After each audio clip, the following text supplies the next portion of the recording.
ओम शांति। मम्मा हर घड़ी अंतिम घड़ी क्यों कहती थी? तो परमात्मा के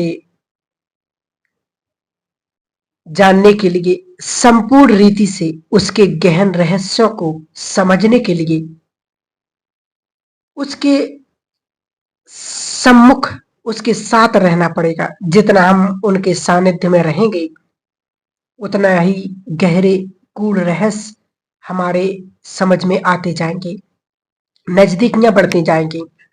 और जो जितना नजदीक होता है, वो उतना ही उतनी तरीके से उसको बाखूबी जानता भी है। भगवान से नजदीकियां बनानी है हमें। जैसे मम्मा हर टाइम पर कंबाइंड स्वरूप रहती थी, जुड़ी रहती थी। कर्म योगनी, राजयोगनी, हर कर्म में योग युक्त। कर्म भी निस्वार्थ भाव से कर्म किया और भगवान को अर्पण। कर्म की शुरुआत परमात्मा की याद से प्रारंभ, और कर्म का अंत भी परमात्मा की याद से। तो इस प्रकार से हम कर्मयोगी और राजयोगी बनेंगे। अपने हर कर्म को बहुत निष्ठा से, सेवा भाव से, जिम्मेदारी से निभाएंगे। शुरुआत परमात्मा स्मृति से करेंगे, बाबा के आशीर्वाद से करेंगे।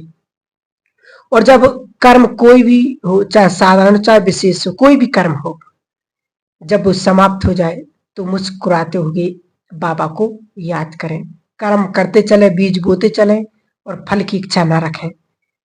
बस इतना है कि यदि श्रेष्ठ बीज बोया है, अच्छा बीज बोया है, तो फल भी अच्छा ही मिलेगा। आज नहीं तो कल मिलेगा। वो मिलना ही है, क्योंकि ऑटोमेटिक प्रक्रिया है।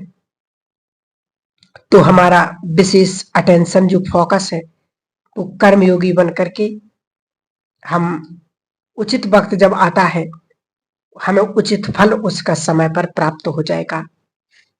कर्म करते ही फल की कामना करना, ये कर्मयोगी की लक्षण नहीं है। कर्मयोगी का पहला लक्षण ही है निष्काम सेवा, निस्वार्थ भाव से सेवा करना। और दूसरी बात कि जैसे समय सिग्नल दे रहा है राजयोगियों के लिए, परमात्मा बच्चों के लिए, विश्व को, प्रकृति को, आत्माओं को बहुत जरूरत है उनके प्रकंपन की, उनके सकाश की, वाइब्रेशंस की। और यही बहुमूल्य सेवा आज की डेट में डिमांड कर रही है। ये इस प्रकार की सेवा है कि जिससे हमारा जमा का खाता बहुत स्ट्रांग हो जाएगा। तो इस सेवा पर विशेष अटेंशन देंगे सभी। पिछले हम कई वर्षों से भारत की, संसार की हालत देख रहे हैं, और हमने कुछ ही महीने पहले तबाही देखी है। दुख, अशांति, भय, घबराहट चरम सीमा पर है। आत्माओं ने तहे दिल से अपने इष्ट देव को, भगवान को पुकारा है। प्यासी नजरों से आत्माएं इष्ट देवी और देवताओं की तरफ देख रही हैं। इसलिए अब अपनी जीवन के कीमती क्षण निकाल करके, निकालने ही पड़ेंगे। ये नहीं कि टाइम नहीं है, टाइम निकालना पड़ेगा। 5 मिनट, 10 मिनट। हम ये नहीं कहते कि आप घंटों समाधित होकर के बैठें। दिन में कम से कम 3 बार, 4 बार, 5-5 मिनट, 10-10 मिनट अपने चित्त को शांत करके परम सत्ता, परमात्मा, महाज्योति, सर्वशक्तिवान से जुड़ करके उसके पास वाइब्रेशंस स्वयं में समा कर लेकर के सूरज की तरह सकाश चारों ओर फैलाओ। फील करें कि पूरे विश्व पर, पूरे विश्व ग्लोब पर, पूरे ब्रह्मांड पर ये वाइब्रेशंस फैल रहे हैं। और जिस आत्मा को जिस चीज की आवश्यकता है, उसे परमात्मा की तरफ से प्राप्त हो रही है। एक लाइट के रूप में एक एनर्जी उसको जा रही है। ऐसा महसूस करते हुए 3 बार कर सकते, 4 बार कर सकते दिन में। 5 मिनट बैठिए बस, 10 मिनट बैठिए, 7 मिनट बैठिए, मिनिमम 5 मिनट जरूर बैठें। और ये वाइब्रेशन जब फैलेंगे, क्योंकि हम देंगे, ये तो लॉ अट्रैक्शन है कि हम जो देंगे वही वापस आएगा। ये तो आत्माओं को शांति का दान देना, परमात्मा से शांति के वाइब्रेशन स्वयं में भरकर चारों ओर फैलाएंगे, तो चित्त हमारा अपने आप शांत हो जाएगा, शांति का खजाना भर जाएगा। इसी प्रकार से हम आत्माओं को शक्ति के वाइब्रेशंस देंगे, महाज्योति से जुड़ करके, सर्वशक्तिवान से कनेक्ट होकर के, कंबाइंड होकर के, उसकी करंट खुद में भर करके, और देखें कि चारों ओर उसका प्रकाश फैल रहा है और समस्त आत्माओं को ये शक्तियों के वाइब्रेशन प्राप्त हो। तो ये वाइब्रेशंस लाइट के रूप में, एनर्जी के रूप में आत्माओं के पास जाएंगे, शक्तिहीन में शक्ति भर देंगे, भयभीत आत्माओं में निर्भय भर देंगे, और हिम्मतहीन आत्माओं में हिम्मत भर देंगे। जो जीने का बिल्कुल जज्बा ही खत्म हो चुका है, वो अंदर जज्बा पैदा करेंगे, उम्मीद पैदा करेंगे। तो घर बैठे ये महापुण्य हम कर सकते हैं और अपने जमा के खाते को स्ट्रॉन्ग कर सकते हैं, आत्माओं की दुआएं ले सकते हैं, परमात्मा का आशीर्वाद प्राप्त कर सकते हैं। इस टाइम में इतना कुछ हम कमा सकते हैं घर बैठकर, जो तो हम इस सेवा को विशेष विशेष इम्पोर्टेंट दें। 3 बार 4 बार जितना भी हम 24 घंटे में दे सकते, कर सकते, और करें, और परमपिता परमात्मा से स्वयं को जोड़िए, उसके वाइब्रेशन स्वयं में भरिए और संसार को दीजिए, क्योंकि संसार को बहुत सख्त आवश्यकता है इन वाइब्रेशंस की। और दूसरी बात, समय को देख करके, तीसरा नेत्र खोल करके समय को भांप कर, समय के साथ, स्पीड के साथ मुझे चलना है, पीछे नहीं रहना है। उसके लिए जब हम सुबह उठते हैं तो एक दृढ़ संकल्प बाबा के सामने स्वेच्छा से करेंगे, कहने से नहीं कि दीदी ने बोला या भाई ने बोला, खुद की दिल इच्छा से स्वेच्छा होनी चाहिए। जब हमारी स्वेच्छा होती है तब परमात्मा की मदद भी मिलती है, शक्ति मिलती है, उसका साथ मिलता है। तो वो क्या होनी चाहिए? अभी जो हमारे 63 जन्मों के कार्मिक अकाउंट, नेगेटिव थॉट्स, उन्हें मुझे कवर करना है, कुछ योग बल से, कुछ पुण्य कर्मों से, कुछ क्षमा याचना से बैलेंस करना है। इसके लिए कंडीशन ये है कि अब चुक्त करने के वक्त पर समझदारी से एक दृढ़ संकल्प करेंगे कि अब कोई भी नया कार्मिक अकाउंट ना बने। जब ये लीकेज, ये परहेज हम शुरू करेंगे तो जो पूर्व के हैं वो तेजी से नष्ट होना शुरू हो जाएंगे। हम 10 मिनट योग करेंगे तो वो 10 मिनट में भी वो दाग मिटने लगेगा, लेकिन एक तरफ हम दाग मिटा रहे हो, दूसरी तरफ लगा रहे हैं, फिर मिटा रहे, फिर लगा रहे, तो वो नहीं हो पाएगा और ही आत्मा बोझिल, वीक, निर्बल बन जाएगी।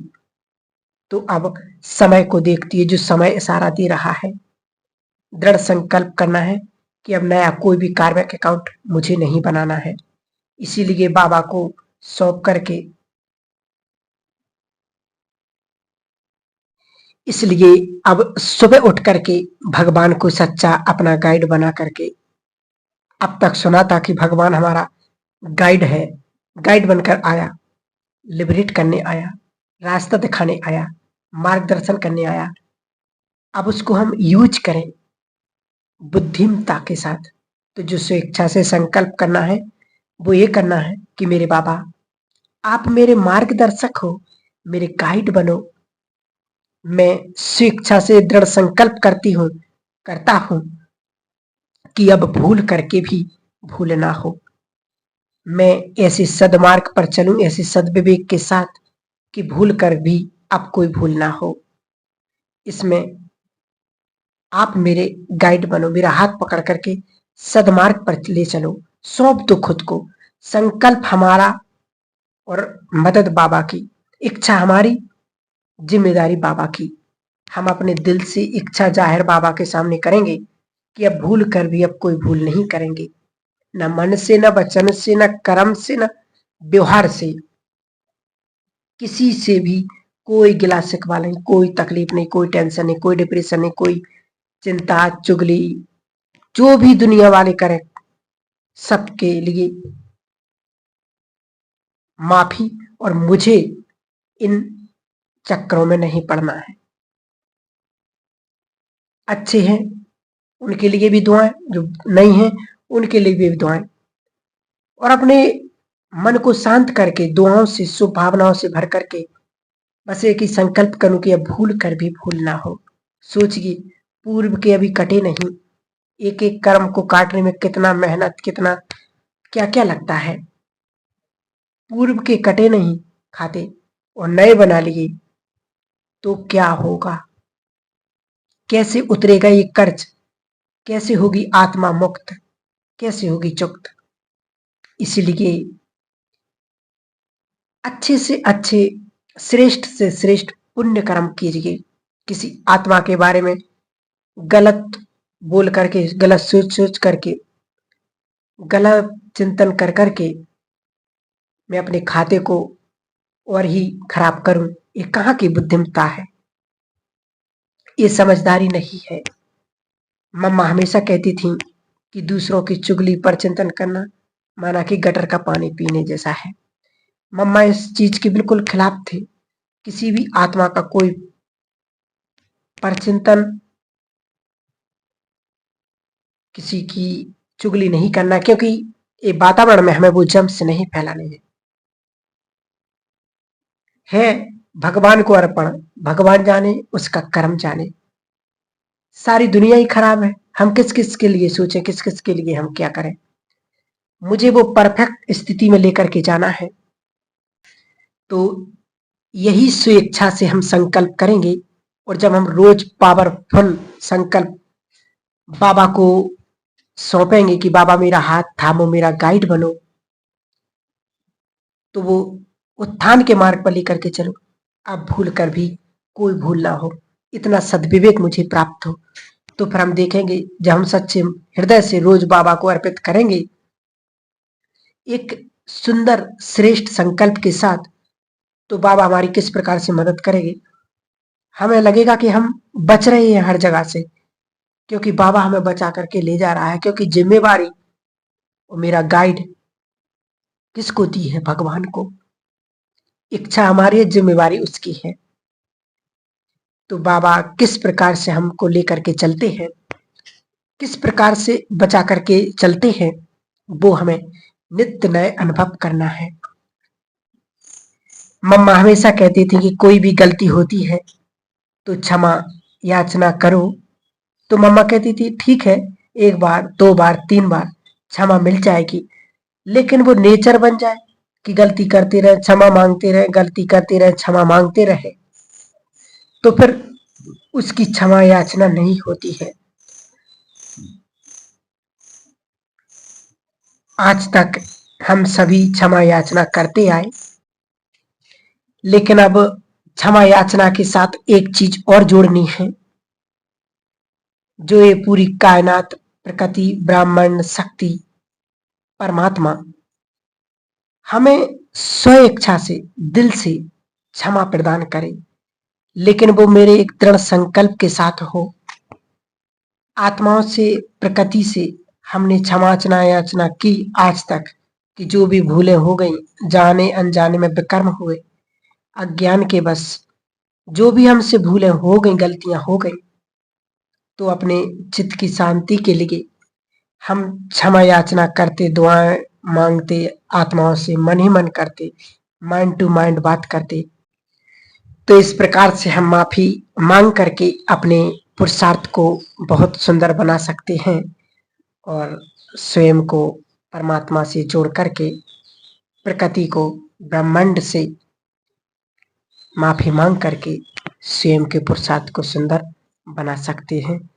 ऐसी मम्मा हमेशा कहती थी, हर घड़ी अंतिम घड़ी है, क्योंकि समय का कोई भरोसा नहीं, कब क्या हो जाए किसी को कोई पता नहीं। इसलिए अपने पुरुषार्थ को श्रेष्ठ बनाएं और सभी से क्षमा याचना करते हुए स्वयं को भरपूर करें। ओम शांति।